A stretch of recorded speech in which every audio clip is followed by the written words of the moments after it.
So one of the things you'll notice is that I have this coat on. This coat's a thermal coat. I will be cold in the house. The other person won't be. But I will get like cold. Like sniffling, a cold type thing. Especially if I don't do my little mouthwash thing. So I've got to do my gargling again.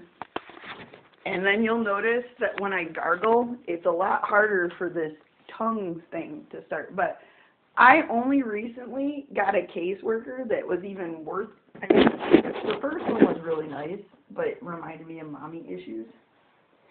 And the second one was like not the same. He had a lot of stuff going on, I think, with there. But I'm always cold and whatnot. And I had said something to these people early on that there were symptoms from this medication making me cold, all this other stuff, twitchy. The last case worker was the first one that said, well, you need to let us know about those symptoms right away. I let them know that my arm swelled, like I started having a bunch of issues. They said get an ice pack, go up to the hospital, stuff like that. Swelling went down, so that's the thing is Guild tries to paint this weird image that I'm so uncompliant, and I'm like, I've tried this many different medications, this amount of time, and they're all in my system. And only 2 of them were an injection. So screw you, bitch. She is just a nasty bitch, because the first time I met her, I asked her if she was Indian. Since then, she has been a rock-solid bitch. She's very subtle about it. If you show me any kindness, she gets annoyed.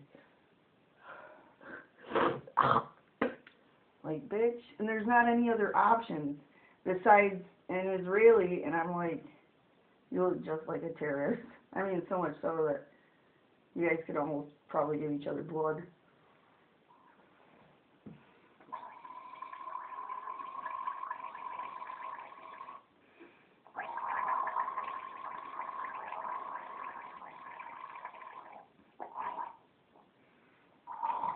Wait, one minute.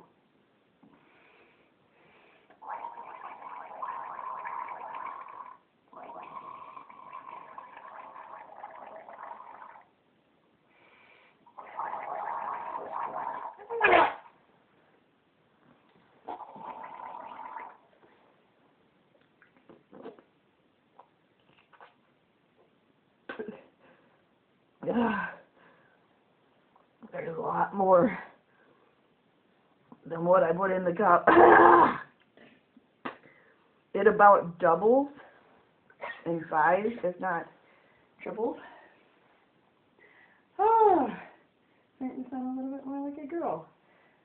I'll start to warm up. I already feel heat. So that's what's really weird. After I gargle, I'll start to actually feel sweaty and take my coat off. If it's what I think it is, then I can expose a few things. Spiritually, I'm a lot different. I've only really came close to telling 2 or 3 people about it in my lifetime. And even then, it was different. One almost got inducted into the Holocaust because, and I remember telling her, there's something about my family, they're different, all this other stuff, and then later on I was like, why did I tell her that? Like, there was possession when I was telling her that from family. They tried to lure people that way.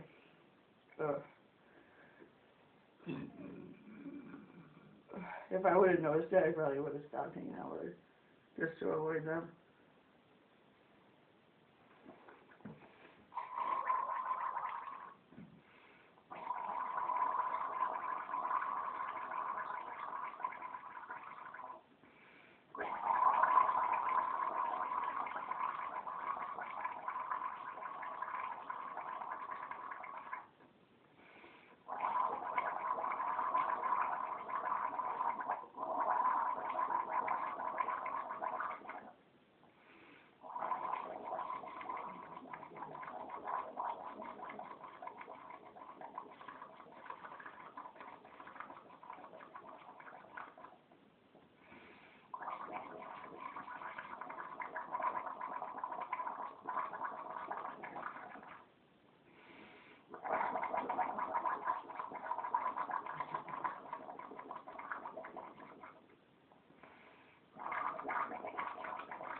A lot more in the cup.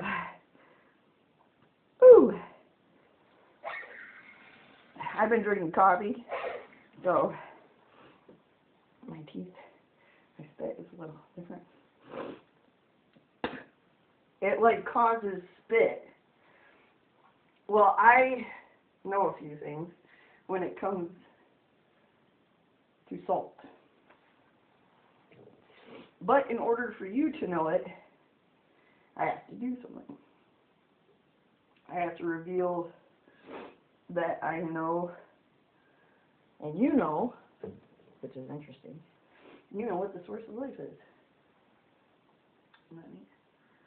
Light.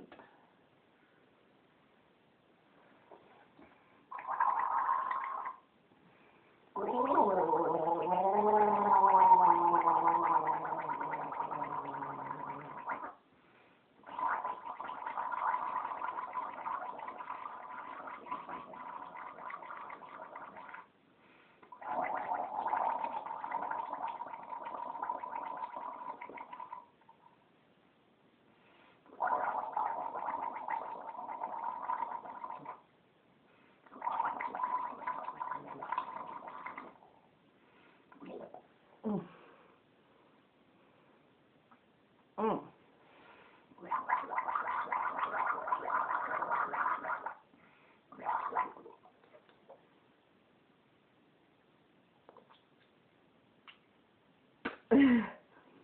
Whew.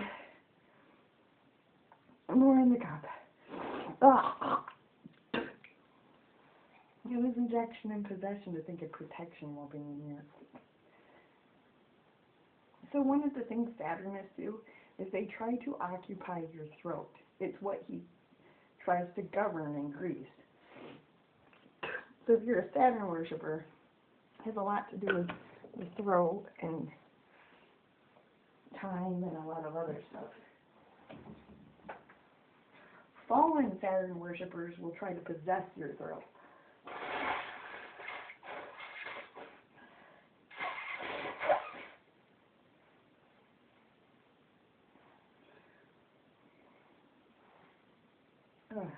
Excuse me. Starting to get warm. Actually gonna sweat a little bit. Ooh. So the source of life is light. Well, what's light?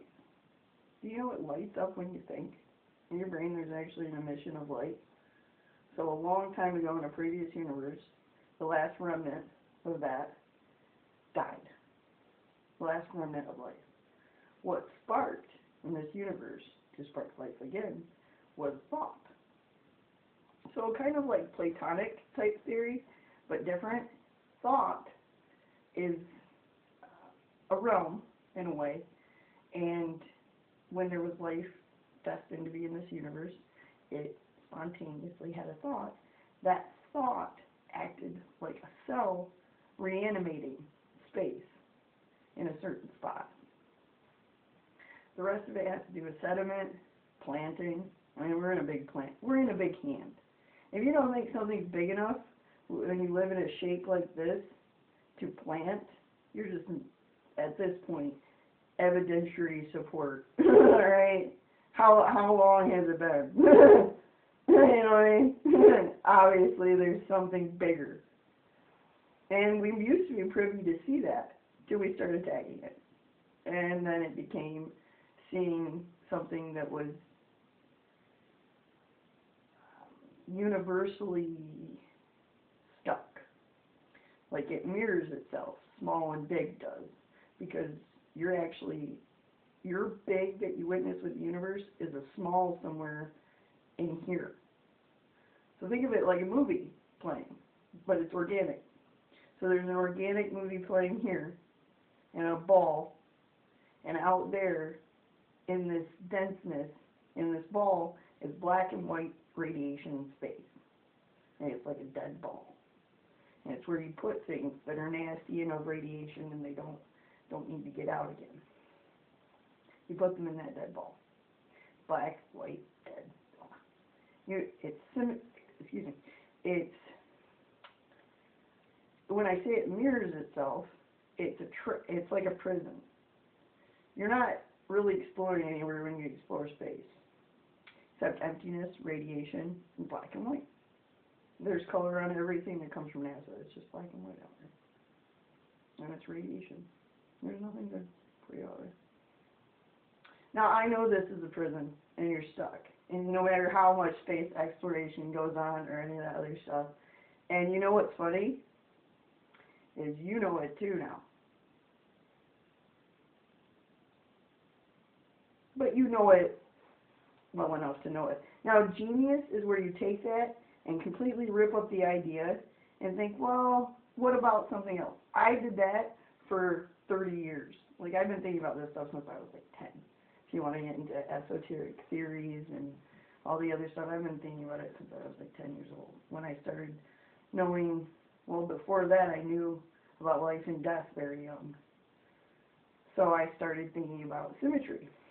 What actually, I organically discovered it, so I was allowed on a higher level to tell and enlighten myself.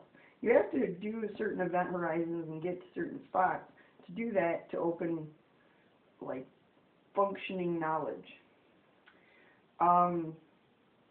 Dreams are how you would escape or elevate into somewhere between thought realm and this world, and also between the world of the dead, which is the spirit world.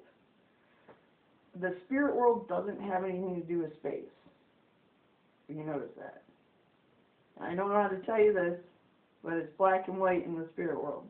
It's most of it. Very little color. How do I put it? The Wizard of Oz is kind of sad when you find out Dorothy died.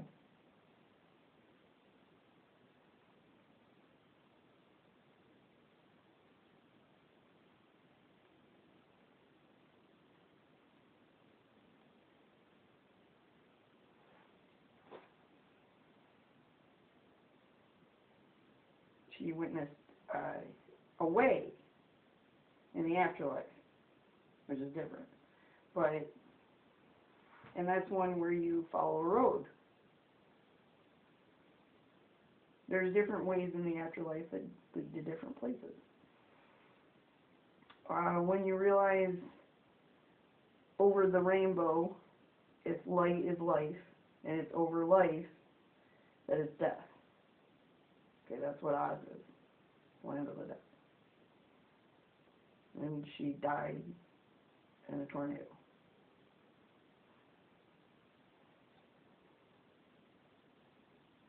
There's a lot of stuff that it seems like it's ripping off a veil, but when you think about, you got a glimpse, because that was made, into what a way would be. There's other ways.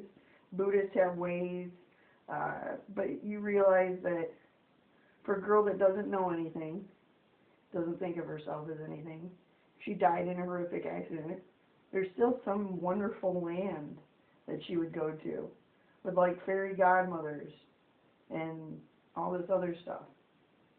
It's actually quite pretty when you think about it. But people don't think about stuff that way. I did really young, but I got even worse about it older. When I made the discovery of how symmetrical things were, it had to do with a cracked article in Mario. You ever notice on Mario how clouds and the bushes look alike? Well, it got easy to draw this stuff and copy it instead of drawing something new. Well, I noticed there's that symmetrical type of existence when it comes to worms and chromosomes and giant things in space and giant things in our ocean.